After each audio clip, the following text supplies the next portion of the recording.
You know, in God's Word, there's always those difficult passages. And we find here in 1 Peter chapter 2, beginning in verse 13, one of those passages that in some instances is very difficult. We also find passages such as this in the book of Romans. In this passage, we need to remember what the people were enduring as Peter wrote this. The struggles that they were having, and compare those to the struggles that we have in our world. In this passage, he talks about the difference between pilgrims and the governments of men. And no matter where we live, we have to deal with some type of man-made government. But what we have seen throughout the study of 1 Peter is that we as Christians are blessed people. But that does not ever negate the responsibilities that we have to the governments or the societies in which we reside. For example, in our previous study, we saw that pilgrims or sojourners, that we are to have our conduct honorable among those in whom we live, that we might be examples of them, as we noted last Lord's Day. We also have a responsibility to the governments of men under which we live. And we remember that our true citizenship is in heaven, but yet we have a responsibility to countries in which we live in this world. And that's what Peter's talking about. You know, we think about what was going on at the time that Peter writes this. Nero was in power. Anti-Christian sentiment was everywhere. Nero was a Roman. The Romans did not like the Christians. The Jews did not like the Christians. Various other groups, such as the pagan religions, did not like the Christians. And they were doing all they could to destroy the Christians of that time. Dear friends, things do not change very much. They just have a different package. That was what was going on. So let's look into what does Peter tell us as God's children is our responsibility to the governments of men. Well, he begins here in 1 Peter chapter 2 and verse 13 with one word, and that is submit. He says, submit yourselves for the Lord's sake to every human institution, whether to a king as the one in authority, or to government as sent by him for the punishment of evildoers and the praise of those who do right. The word submit denotes the idea to arrange under, to subordinate, to subject, be in subjection, to subject oneself, to obey, to submit to one's control, to yield to one's admonition or advice, to obey, to be subject. And sometimes I would concur that the people that were living under the situation at the time of this writing was struggling with that ideal. And there are many times throughout the world that I'm sure people have struggled with this idea of submitting to what's going on, whether it be in their government or in their society. And the same is true today. Sometimes it's very, very difficult. But this is not the only time that Peter talks about our being subservient, our being submissive, if you will. In First Peter chapter 2 and verse 18 it says, servants, be submissive to your masters with all respect, not only to those who are good and gentle, but also to those who are unreasonable. And we talked about that a little bit previously, but that's noting the idea of our being maybe slaves or bondservants, or being those who are employees in a situation. And sometimes that's also very, very difficult to perceive and to make application to. But remember, this word is a verb right here. Part of speech, a verb, is something that we do because we are God's children. In chapter 3 and verse 1 it says, in the same way, you wives, be submissive to your own husbands, so that even if any of them are disobedient to the word, that they may be won without a word by the behavior of their wives. Now, we're not talking about beating down someone. Now, we understand there is a differentiation. But being submissive, listening, doing those things. In chapter 5, verse 5, 1 Peter, you young men likewise be subject to your elders, and all of you clothe yourselves with humility toward one another, for God is opposed to the proud, but gives grace to the humble. Submitting, again, in my mind, is difficult, especially when it is a struggle to the lifestyle that we as God's children should lead. But going back, in this case, it says to be obedient to the ordinances, to be submissive to every ordinance of man. And that is defined as the act of founding, establishing, building, the act of creating or creation. Created, the things created. Ordinances, institutions. These are things that are made from the mind of humans. The Greeks and the Romans, they understood the usage of the word ordinance, meaning that which is created.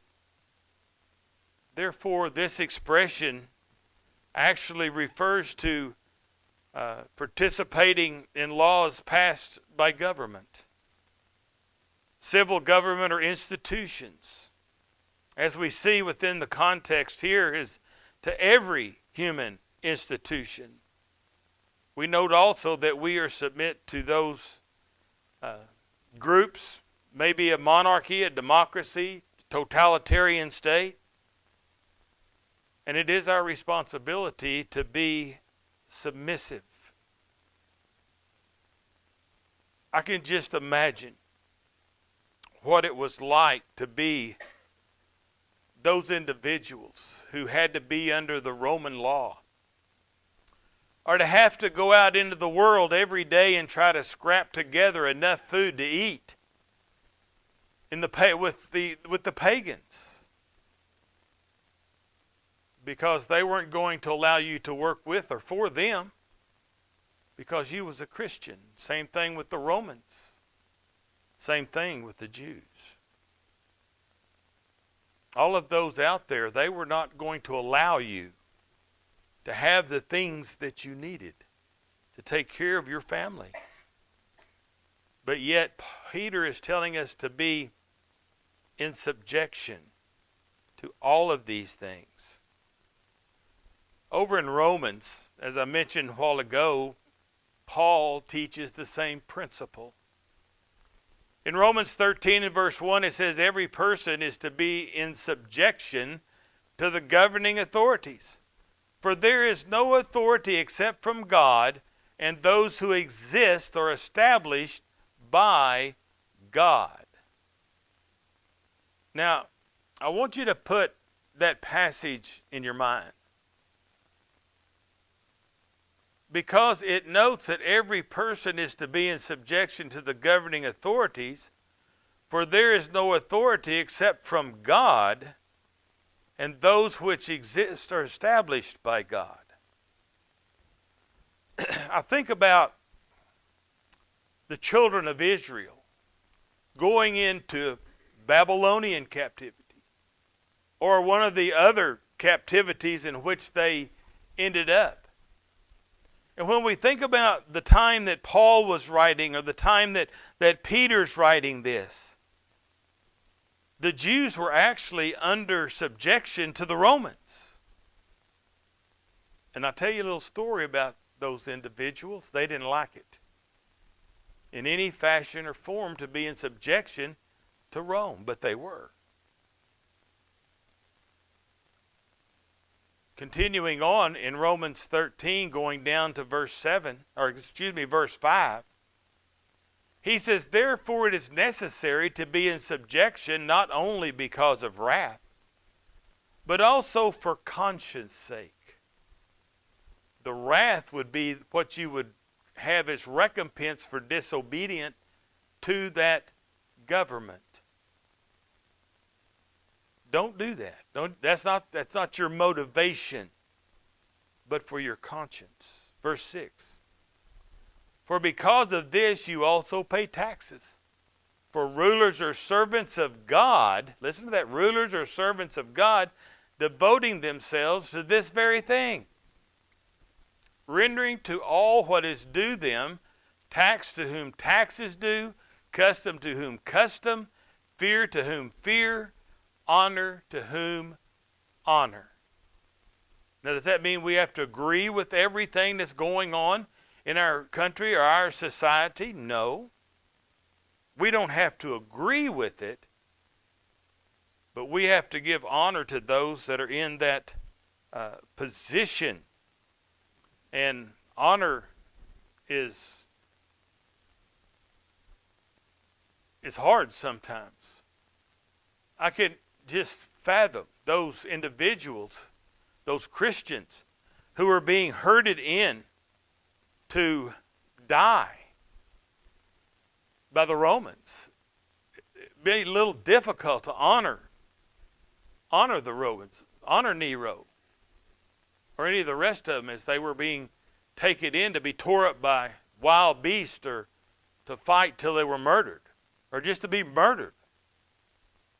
That would be difficult. But still, they are the ones in charge. Again, for rulers are servants of God. There's a reasoning here in all of this. Well, the reason that we must submit is because it is the will of God. It's God's will.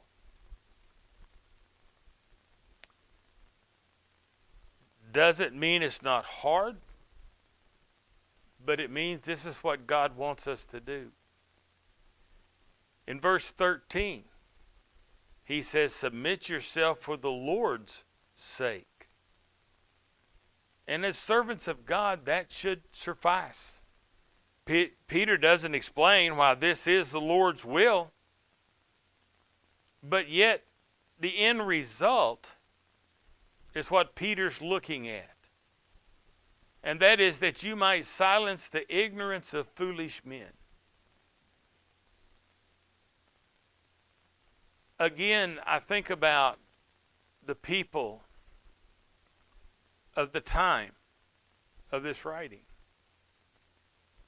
and how they would be doing godly things, and they would not be in revolt against the government, and they would be obedient, and they would be in subjection. And yet I would concur, like today,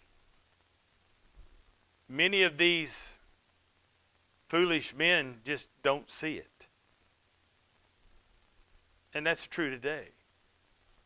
People in our government have no fathom or clue that we're living godly lives because they don't care.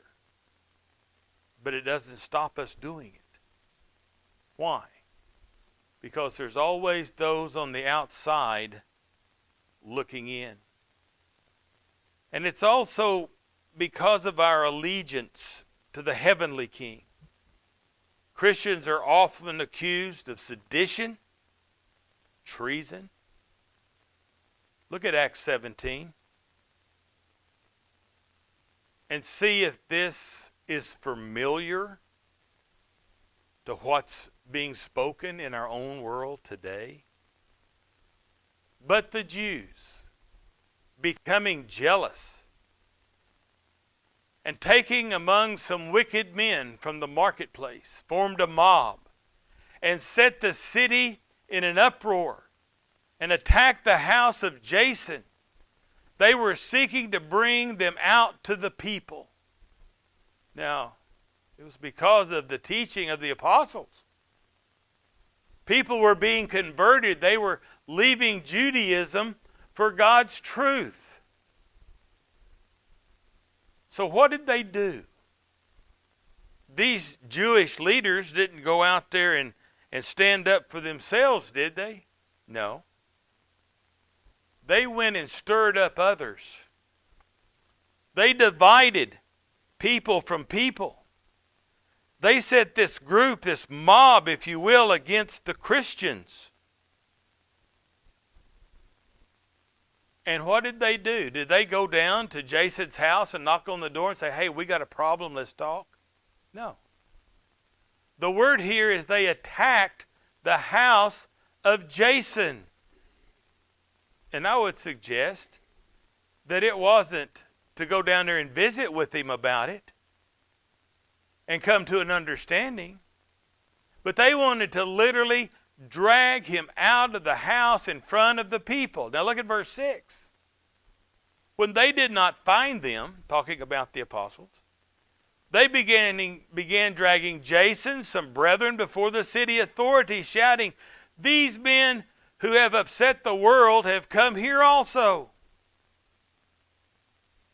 Does any of this sound familiar? Mob, attacking, dragging people into court, shouting. These men are not doing the things like we want them to do it, so they're stirring up trouble. They're the troublemakers. These guys over here, these Christians. Verse 7. And Jason has welcomed them, and they act contrary to the decrees of Caesar, saying that there is another king, Jesus. Now remember, the Jews are doing this. These Jewish leaders. They didn't go and say, look, they're preaching Jesus and it's against us. No, they got to move that focus over to something else. Oh, look, they're talking bad about Caesar. Caesar's not the king. That's what they're assuming, or that is their presumption. That's their statement. Verse 8. They stirred up the crowd and the city authorities who heard these things. So,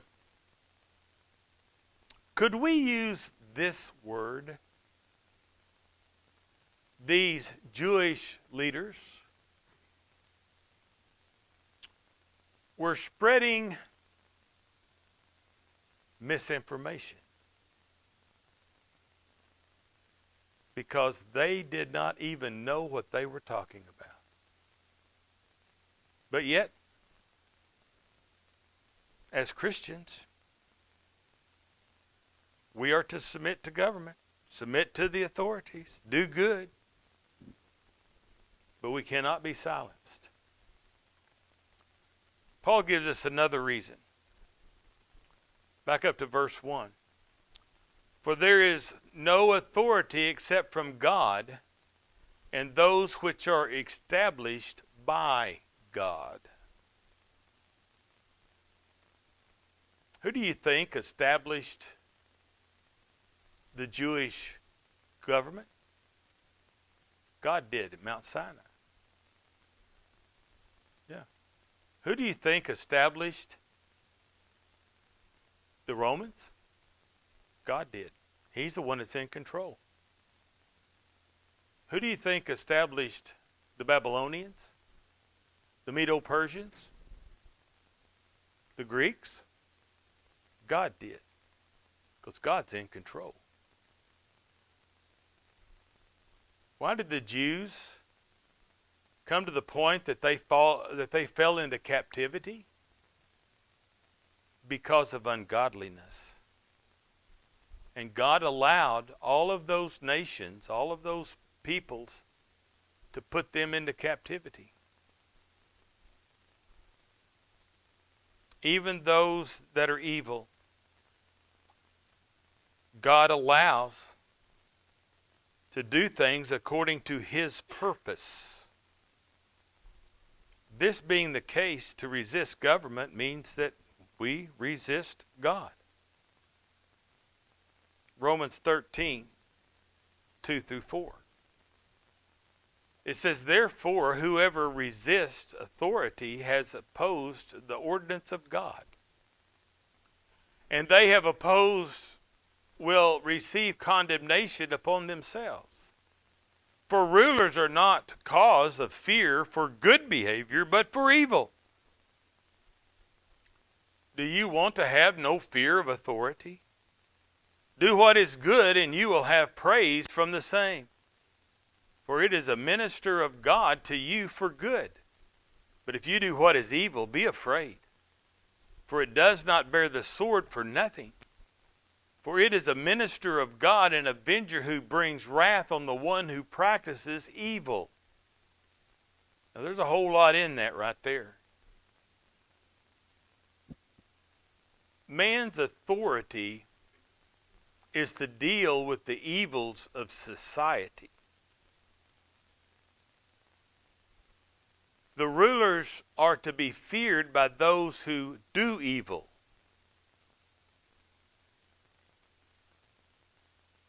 Now,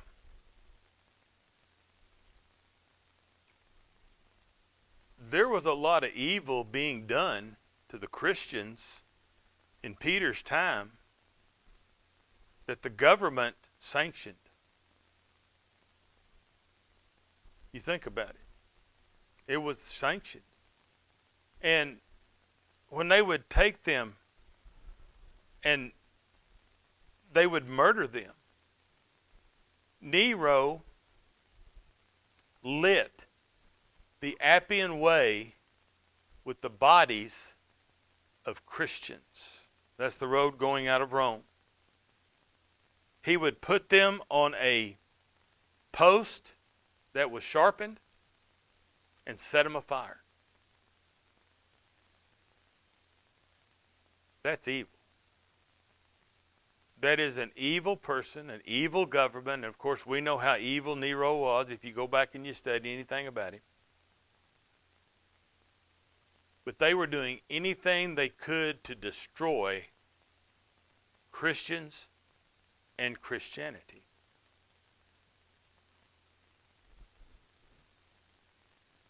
What about today? Does our society lift Christianity up? No. It's trying to destroy it. But what does it lift up?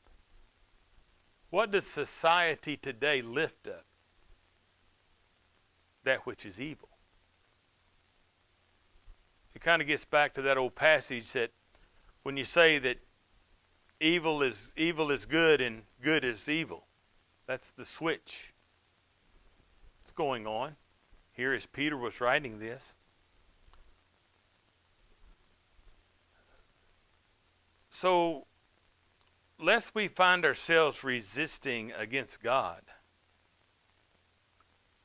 we as pilgrims freely submit to the powers ruling over us, and in doing so, hopefully, that we will be silenced with the conjecture that we are doing wrong. But the principle of submission to government is not without exception. Consequence is one thing. There is an exception to the rule.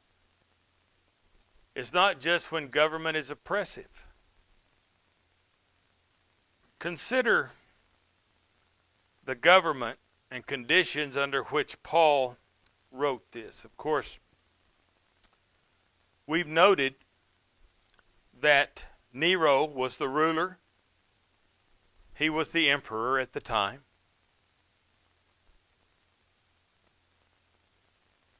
Nero in Rome desired to expand his residence. There was a slum out next to the residence, little ways out there, and he wanted that land. Guess what he did? You think he went down there to those folks and said, "Oh, here, we'll give you 6 shillings for your land, and we're going to move you over here to this place"? Nope. He had them set it on fire, and what is said is that he fiddled, literally fiddled, as Rome burned. And then guess what he did after Rome burned? He built on to his residence.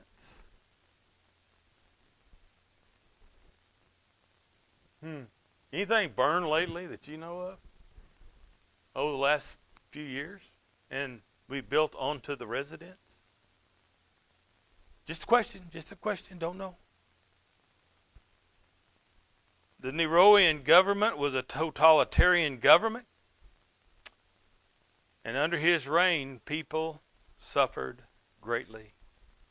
1 Peter chapter 4, verse 12 says, "Beloved, do not be surprised at the fiery ordeal among you, which comes upon you for your testing." Testing, remember that. As though some strange thing were happening to you.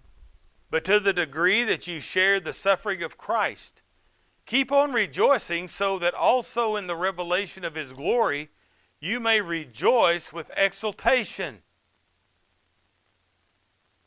When we think about the children of Israel, and when they were taken into captivity, a lot of those people just integrated into the society into which they were taken. But what was there always? There was always a remnant. Always a remnant of those who were faithful to God. No matter what happens in our world today, there has to be a remnant. And there will be. Those that are faithful to God, no matter what happens. In 1 Peter chapter 5, starting there in verse 8, it says, "Be of sober spirit. Be on the alert. Your adversary, the devil, prowls around like a roaring lion, seeking someone to devour. But resist him, firm in your faith, knowing that the same experience of suffering are being accomplished by your brethren who are in the world." It's nothing new, and it won't change till Jesus comes back. Eventually, Peter found himself crucified. Paul was beheaded because they stood firm in their faith. Under such oppressive governments, our responsibilities remain clear. We are to submit. In 1 Timothy 2, 1 and 2, it says, "First of all, then, I urge that entreaties and prayers, petitions and thanksgiving be made on behalf of all men, for kings and for all who are in authority, so that we may lead a tranquil and quiet life in all godliness and dignity." We need to be praying, no matter who it is that is in government. Starting at city government and going all the way to the top, if I can use that word. We need to pray for them. Now let's get to the exception. It is imperative that we obey God rather than man. We got to obey God. Acts chapter 4 verse 18 says, "And when they had summoned them, they commanded them not to speak or teach at all in the name of Jesus. But Peter and John answered and said to them, Whether it is right in the sight of God to give heed to you rather than to God, you be the judge. For we cannot stop speaking about what we have seen and heard." We can't stop. We have to keep teaching about Jesus. Peter, crucified. Paul, his head cut off. Most of the other apostles were crucified. Some of them very grotesquely. But we can't stop teaching about Jesus, because we are not of this world, even though we have to live in it. Acts 5 verse 27 says, when they had brought them, they stood there before the council. The high priest questioned them, saying, "We give you strict orders not to continue teaching in his name. And yet you have filled Jerusalem with your teaching and intend to bring this man's blood upon us." But Peter and the apostles answered, "We must obey God rather than men." Only when government tries to force us to disobey God must we disobey government. Even then, it is only those particular laws designed to force us to disobey God. But rather, we are in charge to pray for those authorities.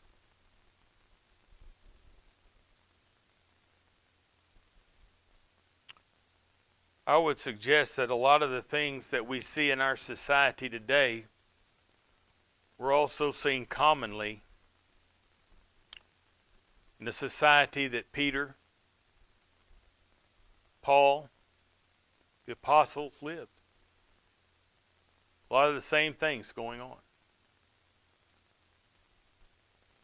But we need to bring as many of those lost souls to Jesus as we can. Our responsibility as pilgrims is to sojourn in this world, to deal with the governments as they come along. Now I want to add one little thing here tonight. The children of Israel we find in the Old Testament, they faced all the difficulties by being in subjection to the Babylonians, so on and so forth. The Assyrians, going on. Why? Because they had turned their backs on God. God's in control of every government. Why would God allow us to suffer? Testing. That's the key. The word testing is our own society. Are we being tested by God? Think about this. Because our society has turned their back on Him. The Hebrew writer puts it like this in Hebrews 5 verse 9. And having been made perfect, He became to all those who obey Him the source of eternal salvation, being designated by God as a high priest according to the order of Melchizedek. People need the source of salvation. No matter the recompense to us, we have to share the greatest message ever given in this world. If there's one here tonight that has a need that we can assist you with, want to encourage you, please come now as together we stand and as we sing.